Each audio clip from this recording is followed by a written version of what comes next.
लाहिड़ी के तीनों वॉल्यूम अगर पढ़े जाएं तो वास्तव में बहुत अच्छा योग का विवरण उन्होंने दिया है, और उस तरह से अनुपालन किया जाए तो संभव भी है। हम लोग करते नहीं हैं इसीलिए, और करने में कहा जाता है कि अकेले करना भी नहीं चाहिए जब तक गुरु का सानिध्य ना हो। कोई नस कहीं अटक गई या कहीं भ्रमित हो गए तो योगी रोगी भी हो जाता है, तो उसमें कहीं ना कहीं त्रुटि भी हो जाती है। जब तक कोई बहुत संयमित व्यक्ति नहीं है, कोई आदेश निर्देश देने वाला नहीं बैठा है, तो अपने मर्जी से ऐसे नहीं करना चाहिए।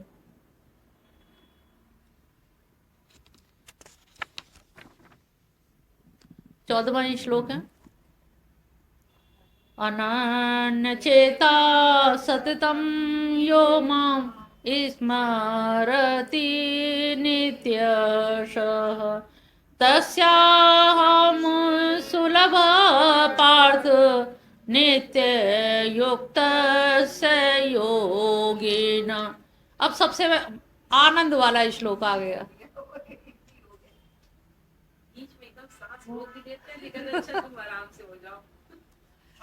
अगर वो ना बताया होता, इतनी कठिन चीज निर्गुण निराकार की ना बताई होती, तो संभवतः अर्जुन को भी यही लगता कि भगवान अपनी अपनी बता रहे हैं, यही श्लोक पहले दे दिया होता अनन्य चेता। भाई अनन्य चेता तुमको ही करना, तो हम तो इतने देर से तुम्हारे पास खड़े ही हैं। अर्जुन यही कह देता कि भाई अब मैं तुम्हारा क्या चिंतन करूं, तुम्हारा तो है ही है। उन्होंने कहा नहीं, ऐसे ऐसे ऐसे उनका करो, तब लौटा के अब लेके आए अनन्य चेता, अनन्य चित्त से। इनका अनन्य ध्यान रखना समझ लो, अन्य को स्वीकार ही नहीं किया। वो वृंदावन के कोई संत बता रहे कि कन्हैया ऐसा है, इसे दूसरिया पसंद नहीं है। तो वो दूसरे का पसंद ही नहीं करते, जो करो तो अनन्य करो, नहीं तो नहीं करो। तो अनन्य शब्द हर जगह मिलेगा। तो अनन्य चेता सततम, और फिर सततम, अनन्य भी और सततम। अनन्य मानसिक भाव है, सततम काल काल के सापेक्ष है। यो माम स्मृति, जो मेरा नित्य, कितने शब्द दे दिए, नित्य, सतत, अनन्य। अब क्या चीज बच गई तुम्हारा? ना मन बचा, ना बुद्धि बची, ना चित्त बचा, ना टाइम बचा, और कोई चीज नहीं बची। और तस्याम सुलभ, उसके लिए मैं सुलभ हूं। इसके लिए अब ये कठिन काम भी नहीं है। और लेकिन उन्होंने एक बार आगे क्या कहा था, मम माया दुरत्या। ये सब लोग ये अरे तुम्हारी माया बड़ी जटिल है। तब दूसरा ये नहीं पढ़ते तस्याम सुलभ, इसको नहीं पढ़ता आदमी, अपने ऊपर बोझ ना आ जाए। मम माया दुरत्या उन्होंने कहा, लेकिन तस्याम सुलभ पार्थ ये भी तो कह रहे हैं ना, निदान भी तो दिया। मेरी माया है लेकिन मेरी है ना, और तुम कौन हो? मेरे हो। तो मेरे मेरी से कट गया तो क्या है, तुम तो मुझे पा ही लोगे, सुलभ तो हो ही जाएंगे। नित्य युक्त से योगी ना, जो इस तरह के पार्थ जो योगी लोग होते हैं, वो नित्य ही हमेशा ही मुझे पाया हुआ ही समझते हैं। उनको मैं सहजता से सुलभ हो जाता हूँ, उनके लिए कहीं कोई कठिनाई नहीं आती है। बस इसमें शर्त क्या है, अनन्य चेता, 2 3 4 नित्य युक्त, 5 विशेषण दिए हैं। अब 5 में से तुम लोग एक भी पकड़ लो तो भी कल्याण हो जाएगा। और जब तक अभी जिंदगी है 5 कर लोगे, अगर प्रयत्न करोगे कि तस्याम सुलभ, इतनी सुलभ कोई चीज है जिनको पाया जा सकता है। तो भगवान की उपलब्धि अगर इतनी सुलभ है, जहां मूर्धन्य में प्राण आधारित आज्ञा चक्र में इतने कठिन कठिन योग, उसमें भी रोग होने की वो संभावना ज्यादा है। तो ऐसी स्थिति में भगवान सहज रूप से, वो आकर्षण भी है उनमें, उनमें राग भी पैदा हो सकता है, उनके संग में सारी हमारी अटखेलियां भी हो सकती हैं। वहाँ कोई विधि निषेध भी नहीं है, शौक श्रृंगार का भी पूरा वहाँ राग रंग है, कहीं ना नृत्य गायन वादन का कोई निषेध है। तो देखा जाए तो भक्ति मार्ग के द्वारा कितना ज्यादा सहज सुलभ बता दिया। खाली यही नहीं कि नित्य से केवल योग ही आपको साधना है, केवल चिंतन करना, चिंतन करने के भी उन्होंने नवधा भक्ति बताई है कि आत्मनिवेदन है, अर्चन है, बंधन है, जो जो कर सकते हो, सख्य भाव है, भावों के भी इतने नव रस बता दिए हैं, श्रृंगार रस भी है, कांता भाव भी है, अब तो सहचरी भाव भी आ गया है, तो वात्सल्य है, शांत भाव, तो इतने सारे, कौन सा भाव तुम पे बचा है जिसे तुम नहीं दे सकते? मतलब कोई कुछ दे दे, कोई कुछ दे दे, जिसका जैसा स्वभाव है, स्वभाव के अनुरूप वो दे सकता है। इतना बिखेर दिया कि तुम चुनो तो सही, चुनो, नीचे में से एक कण भी उठा लो, चारों तरफ मैं ही हूँ, हर जगह वासुदेव सर्वमिति, इसीलिए कहा गया कि हर जगह मैं ही हूँ, बस पिक एंड चूज तुमको करना है। अगर तुम उठाओगे ही नहीं, चयन ही नहीं करोगे, सारी व्यवस्था बता दी है, हर चीज बता दी है, और उसके बाद भी तुम नहीं चयन कर पा रहे हो, तो ये कमी किसकी है? मनुष्य की है ना। सीढ़ी से नीचे ही उतरना है तो तुम मनुष्य जीवन से भी नीचे ही उतरोगे, तो कुकर सूकर ही बनोगे, तो कैसे तुम्हारे जीवन का उद्धार किस तरह से हो पाएगा? 15वां श्लोक है, मामुपेते पुनर्जन्म दुःखालयं शाश्वतम् अनाप्नुवन्ति महात्मनः संसिद्धिं परमागतः। मुझको प्राप्त होकर परम सर्वोत्कृष्ट संसिद्धि मुक्ति पद को प्राप्त हुए महात्मा जन, फिर इस दुखालय, दुख के स्थान रूप अनित्य पुनर्जन्म को नहीं प्राप्त करते हैं। जो दुखालय है, इस संसार से बचने के लिए, दुख से बचने के लिए तो हम सारे प्रयास करते हैं। तो उन्होंने कहा जो मुझको मामू पेते, सबसे इम्पोर्टेंट चीज है मामू पेते, जब इन्होंने मुझको प्राप्त कर लिया तो फिर उसे कुछ भी, कोई भी दुखालय यानी कोई भी इस संसार में उसको दोबारा आना नहीं है, क्योंकि वो संसिद्धि को प्राप्त हो गया, परम गति को प्राप्त हो गया, और जब परम गति को प्राप्त हो गया तो उसका पुनर्जन्म होना ही नहीं है। आभ्रम भुवनान लोका पुनरावर्तिनो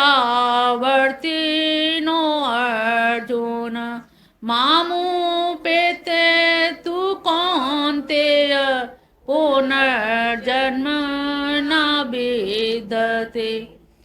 यहाँ पर बता रहे कि आ ब्रह्म पर्यंत, जो लोग ब्रह्म पर्यंत यानी कि ब्रह्मा ने जो लोक बनाए हैं, हम वहां तक पुनरावृत्ति नहीं होती है, मामुपेते, और जो मुझे प्राप्त कर लेता है उसका पुनर्जन्म होता नहीं है। कहने का तात्पर्य है कि जैसे ब्रह्मा ने जो सृष्टि बनाई है, और सृष्टि की प्रलय भी होती है, और प्रलय होके वो पूरे ब्रह्मा में ही समाहित हो जाती है। उसमें जो पूर्ण कर्म करते हैं उनको स्वर्ग की प्राप्ति होती है, जो पाप कर्म करते हैं उनको नरक की प्राप्ति होती है। लेकिन कुछ ऐसे होते हैं जो स्वर्ग और नरक भी नहीं किए, तो उन्होंने कहा तुरंत जन्म होता है, उनका कीट पतंगे यहीं की यहीं बन जाते हैं। और कुछ लोग इतने सिद्ध होते हैं कि वो कहीं उनका आना या जाना कहीं नहीं होता, वो ना जाते हैं ना दिव्य आत्माएं, वो यहीं पर रहती हैं, क्योंकि कृष्ण को उनको कहते हैं कूटस्थ न्यायी की तरह खचाखच भरे हुए, जैसे कहा ना बिखरे हुए, वो बिखरे नहीं, ठसाठस भरे हुए। न्यायी होती है ना जिसपे सुनार रख के सोना ठोकता है, तो इसी तरह से भगवान पूरी तरह से भरे, खचाखच भरे हुए।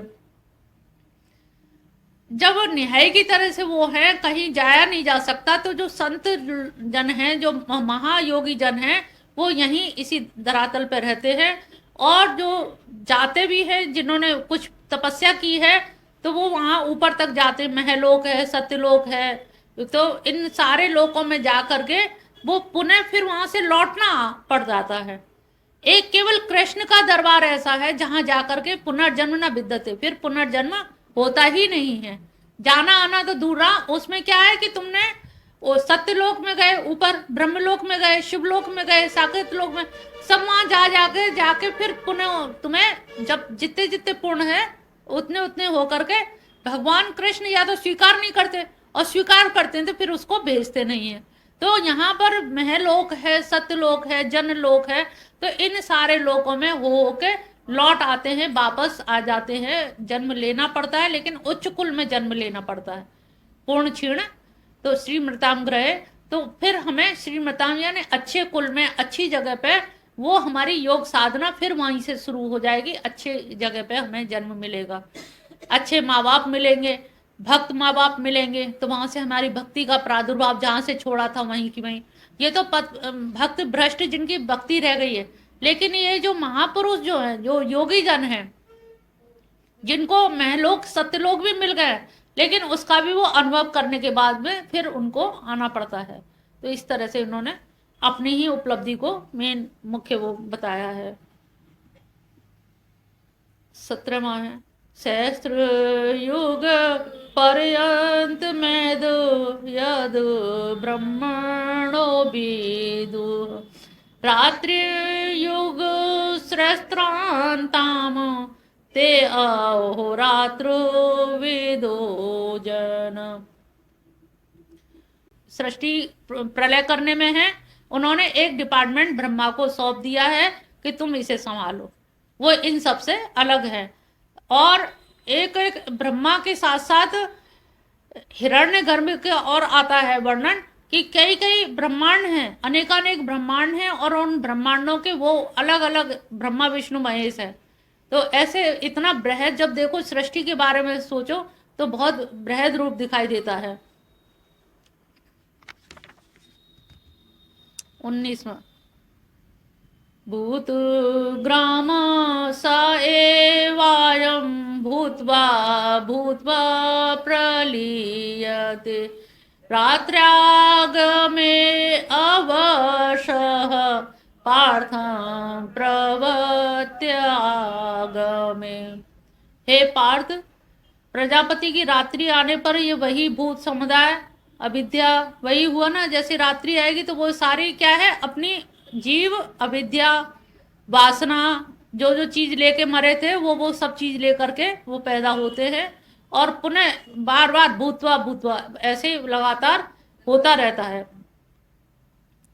और ये सृष्टि क्रम जो है, प्रलय क्रम और सृष्टि का क्रम लगातार चलता रहता है।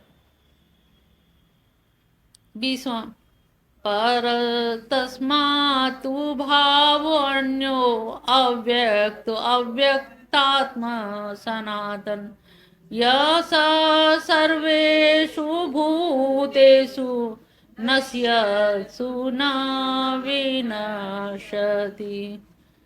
उस हिरण्य गर्भ संज्ञक अव्यक्त से भिन्न, जो अन्य अव्यक्त चक्षुर आदि इंद्रियों से अगोचर सनातन भाव है, वह समस्त भूतों के नष्ट होने पर भी नष्ट नहीं होता। अब यहाँ पर ब्रह्मा को भी नष्ट होते हुए दिखाया गया है, प्रकृति उसमें समा जाती है, ब्रह्मा भी। अब सारे ब्रह्मा जिस ब्रह्मांड के हैं, तो ऐसे उन्होंने कहा अनेकों ब्रह्मा हैं और अनेकों ब्रह्मांड हैं, और अनेकों ब्रह्मा हैं तो ब्रह्मा के संग में विष्णु महेश भी हैं। तो इसीलिए बहुत से लोग कहते हैं ना, विष्णु कृष्ण के ये रूप हैं, वो है, ये कुछ कंफ्यूजन लोगों में है। हाँ, तो दरअसल कृष्ण इन सबसे एकदम अलग है। तो हर ब्रह्मांड के ब्रह्मा विष्णु महेश अलग हैं। ब्रह्मा है ये बता रहे हैं, और ब्रह्मा है विष्णु है पालन करने, और महेश जो लय करने। तो सारे सारे ब्रह्मांडों के अलग अलग ब्रह्मा हैं, और अनेकानेक ब्रह्मांड है, असंख्य है, गिनती नहीं है। इसका गर्ग संहिता में बड़ा अच्छा वो दिया है, कभी मौका लगेगा तो तुम लोगों को पढ़ाएंगे। गर्ग संहिता में बता रखा है कि जब गोलोक धाम में ये लोग जाते, देवता लोग सब लोग, तो वो पूछते, उनकी जो सखी है वो पूछती है, बैत लेके आती है, कहाँ से आए हो? ब्रह्मा से कहले, अरे हम ब्रह्मा हैं। कहले किस लोक के ब्रह्मा हो, कहाँ के ब्रह्मा हो? तब उन्हें लगता है कि और भी, तब उन्हें वहां जाके पता लगा कि और भी मतलब ब्रह्मा है, और भी कोई तो ये सोचो, मतलब बहुत सारी चीजों से हम लोग भी अनभिज्ञ है। ये जब तक सारे शास्त्र नहीं पढ़ो ना, तब तक चीजें पता नहीं चल पाती हैं। तो हम जो कहते हैं ना कि कृष्ण इन सबसे अलग है, वो इसी मंथन के द्वारा कह पाते हैं, क्योंकि इतना पढ़ने के बाद, इतने शास्त्र पढ़े, उनका निष्कर्ष यही निकल रहा है। तो इतने असंख्य तब उन्होंने वहां से नदी, विजया नदी बह रही है, विजया नदी, तो नदी में गोल गोल लुढ़कते, उन्होंने कहा देखो ये नीचे झांक के देखो, ये जो लुढ़क रहा है ना गोल गोल, ये सब ब्रह्मांड है। वो तो और भौचक गई, ये तो हतप्रद रह गई, ये हो क्या रहा, हम तो कहाँ आ गए, क्या हो गया। कल ये सब लुढ़क रहे हैं, ये सब ब्रह्मांड नहीं है, तुम कौन से ब्रह्मांड से आए हो, किस तरह से। तब उन्होंने कहा हम इस काम से आए। तब उन्होंने कहा अच्छा मैं आज्ञा लेके आती हूँ, तुम्हें मिलेंगे कि नहीं मिलेंगे। तब फिर वहाँ जाते हैं तो वहाँ राधा रानी के संग में भगवान जी बैठे हुए हैं, बताते हैं। तो उससे ये पता लगता है कि अनेक अनेक ब्रह्मांड हैं, और उन ब्रह्मांडों के ब्रह्मा हैं, और ब्रह्मा के ऊपर हिरण्य गर्भ हैं, और हिरण्य गर्भ कभी नष्ट नहीं होते, सनातन। सनातन शब्द दिया है ना, सनातन है वो। उनके अंडर में ये सारे ब्रह्मा, इनकी प्रलय सृष्टि जो है, अब इसमें में भगवान नहीं देख रहे, कृष्ण ने अभी भी अपने आप को अलग रख रखा है। ना तो वो प्रलय देख रहे हैं, ना सृष्टि देख रहे हैं, वो भी डिपार्टमेंट हिरण्य गर्भ को दे दिया। जो सनातन है, शाश्वत है, वो नहीं मरेगा। लेकिन उनके अंडर में ब्रह्मा आ गए और विष्णु महेश आ गए, समझ रहे हो।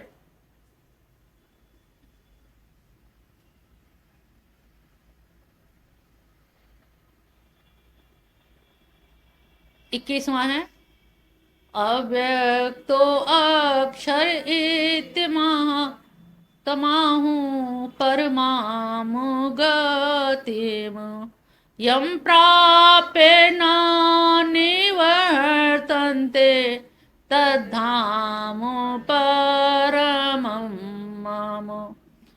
जिसके अव्यक्त अक्षर इस प्रकार कहा गया, इत्माहु इस प्रकार से अव्यक्त और अक्षर कहा गया है, उसी को श्रुति स्मृति ने परम गति कहा है, जिसको प्राप्त होकर मनुष्य संसार में नहीं। तद धाम मर्मम पम, वो धाम जो है मेरा है, परम धाम है। उस धाम में जा करके फिर कभी उसको लौटना नहीं पड़ता है। तो अर्जुन ये सोच रहा तुमको यही बताना था कि मेरा धाम है, तो पहले ही बता देते। इतनी कहानी पढ़ के तुमने इतना घुमा के कि उसका धाम वो है, उसका धाम ये, प्रलय हो जाती, सृष्टि हो जाती है, पहले ही कह देते मैं वहां रहता हूँ, और मुझे तो लगता है तुम गोकुल में रहते हो, लेकिन अब तुम बता रहे हो तो चलो। तो उन्होंने कहा मेरा जो धाम है वो क्या है, परम धाम है। और परम धाम में जब कोई जाएगा तो वो फिर कभी भी लौटकर नहीं आएगा। तो यहाँ पर भगवान ने अपने धाम की, गोलोक धाम की जो अद्वितीयता बताई कि वहां पर जो अनन्य चेत, हाँ, नष्ट नहीं होता, और जो नित्य से सतत है, अनन्य चेता है, वो तस्याम सुलभ, उसके लिए मैं हमेशा सुलभ हूँ। वहां पर भक्त लोगों का ही निवास होता है, भक्ति ही लोग रहते हैं। वो भक्त, वहां पर भक्ति कैसी है, वो सायुज्य मुक्ति है एक तरह से। वो उनमें विलीन नहीं होते, वो उनके सानिध्य में रहना चाहते हैं, उस आनंद को लूटना चाहते हैं। वो गुड़ खाने को अच्छा समझते हैं बजाय गुड़ होने को। ज्ञानियों में जैसा है ब्रह्मविद ब्रह्मई भवति, तो वहां पर कहा है कि नहीं, ब्रह्म नहीं होना है, हमें तो भगवान के चरणों की सेवा चाहिए, उनका मुखारविंद का रसस्वादन चाहिए। 22वां, पुरुष सपर पार्थ भक्त्या लभ्य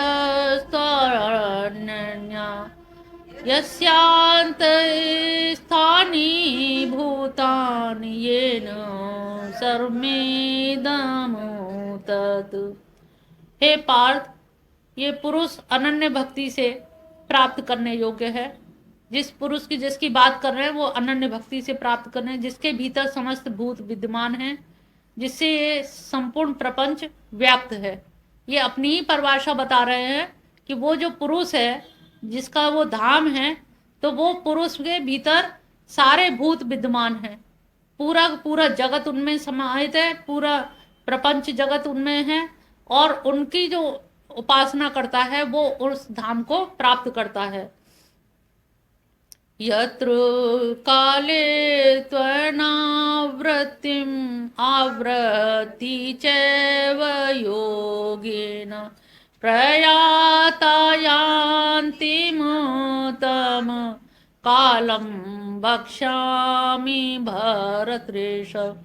हे भरत ऋषभ, जिस काल अभिमानी देवता से उपलक्षित मार्ग में आने वाले योगी जन अपुनरावृत्ति को प्राप्त होते हैं, जिसमें आने वाले पुनरावृत्ति को प्राप्त होते हैं, उस काल अभिमानी देवता से उपलक्षित। अब मैं मार्ग तुम्हें बताऊंगा कि कुछ ऐसे काल अभिमानी देवता होते हैं या समय होता है या दिन होते हैं जिसमें मरने वाले लोग लौट लौट के आते हैं, और कुछ ऐसे काल और जैसे होता है ना कृष्ण पक्ष है कि शुक्ल पक्ष है, उत्तरायण है कि दक्षिणायन है।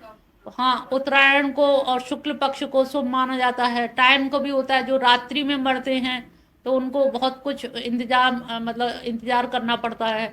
जो दिन में भोर में जिनके प्राण निकलते हैं, तो उन्होंने कहा वो उन सब चीज़ों को मैं संक्षिप्त में तुझे विस्तार से बताऊंगा, क्योंकि जहाँ काल भी से भी निर्णय होता है, ऐसे नहीं है कि अंधी नगरी नहीं है, वहाँ हर चीज़ का एक विधान है, और वो विधान से हम लोग अनभिज्ञ हैं, ये बात अलग है। लेकिन कौन काल में किसके प्राण निकले हैं, किस घड़ी में निकले हैं, किस नक्षत्र में निकले हैं, उन सब चीज को उन्होंने कहा कि मैं तुझसे बख्शामी, प्रॉमिस किया है कि मैं तुझसे बताऊंगा। क्या बता रहे हैं? अग्निर्ज्योतिरः शुक्ल षण् मासा उत्तरायणम् तत्र प्रयाता गच्छन्ति ब्रह्मा विदो जनाः।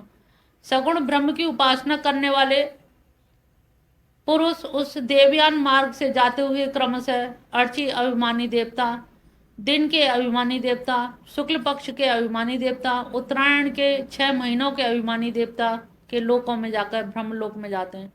जो सगुण उपासना कर रहा है वो ज्योति से जाते हुए इन सब मार्गों से अग्नि, शुक्ल पक्ष, 6 महीने उत्तरायण रहता है, जहाँ पर वो जाता है और अपने पूर्ण फल को भोगता है। उसने अच्छे कर्म किए हैं, जो जा रहा है इससे अंदाज लग सकता है कि इसने अपने कर्म जो है, जो ज्योति में गया है, प्रकाश में गया है, उत्तरायण में गया है, उत्तरायण के 6 महीने होते हैं, शुक्ल पक्ष में गया है, उसमें भी पक्ष देखा जाएगा। तो इस तरह से ये सारी चीज़ों का निर्णायक, तो उन्होंने कहा कि इस तरह का जो व्यक्ति जाता है वो पुनरावृत्ति को प्राप्त नहीं होता, और इसके विपरीत जो जाता है वो आवृत्ति को प्राप्त होता है। पुनरावृत्ति माने बार बार जन्म लेना, और अपुनरावृत्ति बार बार जन्म नहीं लेना। धूमो रात्रि तथा कृष्ण षडो मासा दक्षिणायनम तत्र चांद्रमासं ज्योतिर्योगी प्राप्य निवर्तते। जो कर्म योगी है वो धूम अभिमानी देवता, रात्रि के अभिमानी देवता या रात में जाएंगे, कृष्ण अभिमानी कृष्ण पक्ष में जाएंगे, दक्षिणायन के 6 महीनों के अभिमानी देवता से उपलक्षित पितृयान मार्ग, इसको इन्होंने पितृयान मार्ग कहा, जहाँ पर चांद्रसम ज्योति रूप फल को प्राप्त होकर पुनः संसार में लौट आते हैं। तो यहाँ पर उनको लौटना पड़ जाता है। तो वो अगर ये चाहे कि हम अपने कर्म ऐसे रखें, ऐसे कभी कभी लोग कहते हैं कि अच्छे कर्मों से भाग्य की रेखाएं भी पलट जाती हैं, बदल जाती हैं। तो ये सोचो, बहुत सारे लोग ये सोचते हैं कि हमारे तो भाग्य में जो लिख दिया है भगवान ने वो लिखा ही है, अब उसमें हम क्या कर सकते हैं। कृष्ण की शरण में हम जाते हैं तो भाग्य की लकीरें बदल जाती हैं। उनको ऐसी पावर है कि जिनके ऊपर कोई भी नहीं है। अगर हम पिछली बार एक कहानी सुनाई थी, 2 साधु थे, साधक थे, नारद जी से कहा कि तुम जा रहे हो गोलोक धाम, तो हमें जरा सब पता पूछ के बताना कि हमें उनके दर्शन कब होंगे। तो पूछ के आए, लौट के बताया। तो एक ने पूछा कि हमें कब होंगे, उन्होंने कहा जब तक कुछ साल तुम्हें रुकना होगा, पीपल के वृक्ष के नीचे कर रहे हो, ये तुम करते रहो, तुम्हें दर्शन जल्दी होंगे, ज़्यादा समय नहीं लगेगा। दूसरा बट वृक्ष के नीचे कर रहा था, तो उसने पूछा कि मुझे कब दर्शन होंगे। तो उन्होंने कहा इस पेड़ में जितनी पत्तियां हैं, जब ये पत्तियां सब झड़ जाएंगी तब दर्शन होंगे। तो वो उछल उछल के नाचने लगा कि अरे दर्शन तो होंगे ना, ये तो अवश्यंभावी है कि दर्शन देंगे, इसका मतलब उनको मेरी खबर है, मेरे बारे में पता है। जैसे हम लोगों को लगता है ना, पता नहीं भगवान जानते हैं कि नहीं, हमारी खबर है कि नहीं खबर है। तो वो इतना नाचा कि झड़झड़ झड़झड़ सारे पत्ते झड़ गए और भगवान को तुरंत ही आना पड़ गया। तो उन्होंने कहा कि नारद, तुमने झूठ बोला मुझसे, तुमने कहा तुमको जल्दी होंगे, इसे जल्दी हो गए। तो भगवान ने कहा कि इसकी त्वरा देखिए, भाव की प्रधानता देखिए, भाव की त्वरा, तीव्र जो ना फ्रीक्वेंसी जिसे कहते हैं, बहुत जल्दी वो उछल उछल के इतना नाचा कि पत्ते तुरंत झड़ गए। जो 20 साल में नहीं झड़ते वो तुरंत झड़ गए। तो बात ये है कि आपकी जो त्वरा है, आपकी जो भावनाएं हैं, वेग है, वो वेग कितना ज्यादा है कि आपकी हाथ की लकीरें भी बदली जा सकती हैं। तो ये लकीरें बदलते भी देखा है, किस्मत को बदलते देखा है, अनहोनी को होते देखा है, होनी को अनहोनी होते देखा है। तो यहाँ जब ऐसा अनुभव है, ब्रज में तो लोगों से जगह जगह तुम्हें ऐसे अनुभव सुनने को मिल जाएंगे, यकीन हो जाएगा कि वास्तव में इस तरह का है। आज कलयुग में भी, माना कि कलयुग है, लेकिन कृष्ण तो कलयुग में भी हैं। तो ये जब मान के चलते हो तो आपकी तकदीर भी बदल सकती है। तो ये जो 2 पक्ष बताए गए हैं 6-6 महीने के, दक्षिणायन और उत्तरायण, तो दक्षिणायन में क्या होता है, सब कुछ नेगेटिव, काला समझ लो, काला काल है, और रात्रि का टाइम होगा। कोई रात्रि में जा रहा है तो हम ही लोग कहते हैं अरे ये यही टाइम मिला था इन्हें मरने के लिए, रात भर बैठे रहो उनके पास में। शाम को मरे तो लोग नहाने वाले परेशान करते कि अब नहाना पड़ेगा शाम को जाड़े में।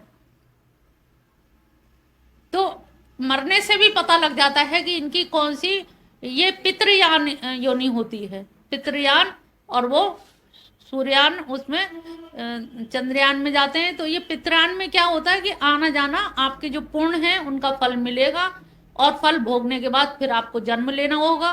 फिर जैसी भाव और बुद्धि होगी वैसे ही आपको जन्म मिलेगा।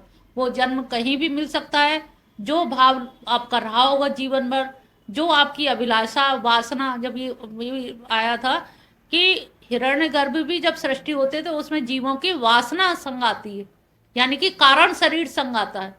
तो जैसा आपका कारण शरीर होगा, जैसी वासना होगी, जैसी इच्छा होगी, वैसा ही जन्म मिलेगा। इसीलिए कहा जाता है कि अच्छा सोचो, अच्छा विचार करो। अच्छा विचार करेंगे, लोकहित में विचार करेंगे, लोगों के लिए विचार करेंगे, तो निश्चित जानिए हमारा कल्याण होगा।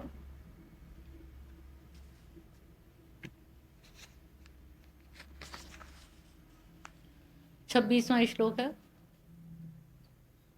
दक्षिणायन। और ये समझ आ गए ना, सरसैया में पड़े रहे थे, यही कारण था।